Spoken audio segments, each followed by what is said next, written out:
Hello Game Boys and Game Girls, I'm the Game Boy Guru and welcome to another pickups video.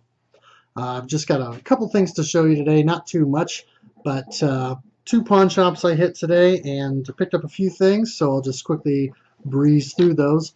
One of the pawn shops has slowed way down in terms of the number of PS2 and original Xbox games that they get in, so I'm not finding too much there in that arena. But the other pawn shop occasionally gets some stuff, and I found a couple things there today. One of those is Bad Boys Miami Takedown. I don't know if this is tied in with either of the movies or not, but it does have at least the characters on the front, and you can play as either character according to the text on the back. It does not say whether Martin Lawrence or Will Smith provide their voices, and I would be willing to bet money almost that probably it doesn't, but that's okay. You know, it's a big dumb action game, so should be fun. I also got Spy Hunter Nowhere to Run with The Rock on the front there. My understanding is the story behind this is the third game in the Spy Hunter series kind of reboot after it came back on PS2 and Xbox and GameCube. And it was supposed to have been a movie tie-in. They were looking at actually making a Spy Hunter movie starring Dwayne Johnson. But for whatever reason, that never materialized. But his likeness is on here, and he may have lent his, features action superstar Dwayne "The Rock" Johnson in the role of Alex Decker, an ex-fighter pilot who is now working for the government as a secret agent. So my guess is he's got voiceovers in the game, and that might be kind of cool to see what would have been had they done a movie with him with that Spy Hunter theme. I also got the Halo 2 Limited Collector's Edition for the original Xbox. The fun little it's not a steel book, it's literally just gray plastic with sort of this steely finish, but it has a nice deal with Master Chief there on the back. And once I get some goo gone and get rid of that tape, this will be good to go. It's in pretty decent shape, so that was a good pickup. Also found a couple of Xbox 360 games at that same shop, one of which is the Assassin's Creed Platinum Hits, the original Assassin's Creed game. As I mentioned on the channel, I'm kind of slowly picking these up. I've got this now, Assassin's Creed 3 on the Wii U, and then I've got two additional Assassin's Creed spin-off games or non-main series games for the 360. So just grab another one. And this was fun. I grabbed Saints Row the Third, the full package, and this, I guess, includes DLC. So it's got 2 discs. Unfortunately, the thing is broken, and so it doesn't stay together very well, but it did come complete. So it's got the flippy deal that, as you can see, falls right out. But it's the DLC disc and the game disc itself. So that's cool, and glad to have that.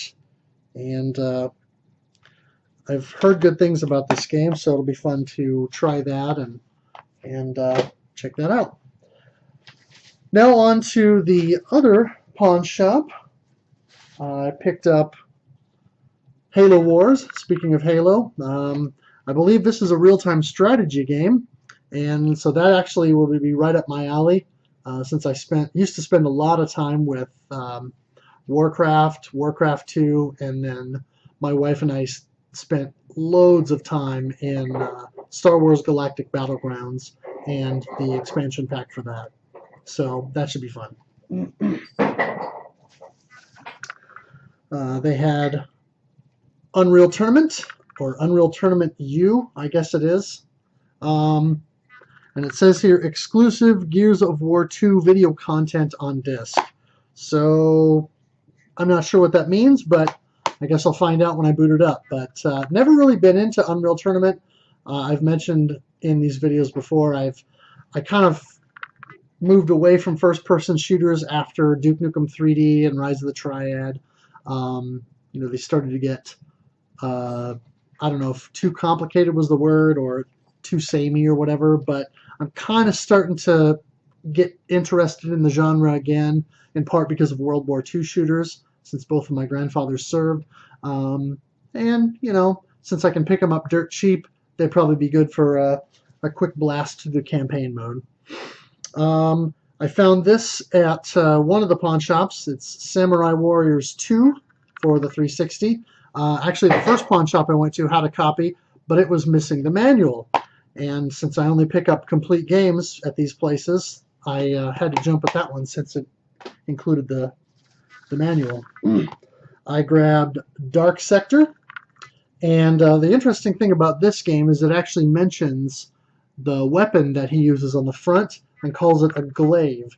Now, I don't know if that's a specific type of weapon, but since I won't give away my age, but since I'm a bit older, let's say, I am old enough to remember watching the movie Krull from the early 1980s when I was a young kid, and the main weapon that the main character uses is called the glaive, and it's a similar thing to that, sort of a large, pointy throwing star kind of thing. But of course, in the movie, that weapon is magic. So it'd be interesting to see how this plays out with this sort of augmented guy.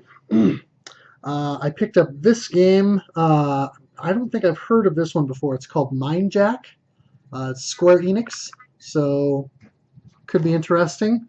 But I guess you play a government agent, and somebody's started to hack into people and machines and technology, and so looks to be sort of like almost like a reverse Watch Dogs, or the opposite of Watch Dogs before Watch Dogs was a thing. I got Lost Planet Extreme Condition. I've heard of these Lost Planet games before. I know it was either Lost Planet 3 maybe, or one of the later ones that was not very well received at the time that it was released. And so I think this is one of the earlier ones. I picked up Far Cry 2. So now I've got 2 and 3 and Instincts, I think. And then the offshoot for the Wii. So starting to build on that series. Project Sylphid, Arc of Deception. That's another Square Enix title. Looks like a sort of a space action piloting sim, maybe. I don't know. It's kind of hard to tell. But engaging space saga from Square Enix, makers of Final Fantasy and Kingdom Hearts. So yeah, it could be interesting. The game store that I frequent has had this on the shelf for quite some time at a much, much higher price than what I paid for this. So fun to get discounts and good deals on stuff. I also picked up Perfect Dark Zero. I know the game was kind of panned and was not as well received as the original game, but why not? And last but not least, I picked up this game called Time Shift.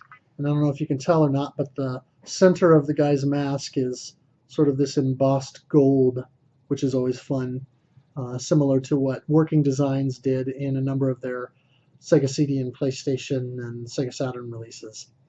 It is a Sierra game, and it looks like it's a third-person action game, which is right up my alley. I generally prefer third-person action games to first-person titles, so give me Siphon Filter over almost anything first-person any day. The original Siphon Filter. Love that game.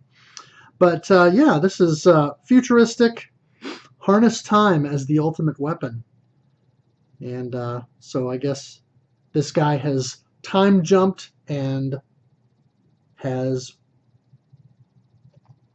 hit an alternate reality, and so now he's got to clean up his mess. So that could be fun. I like that kind of storyline, sci-fi sort of thing. So anyway, Time Shift, Xbox 360. That's all I have today. Thanks for watching, and appreciate all the comments and likes and everything. And as always, thanks for playing, and game on.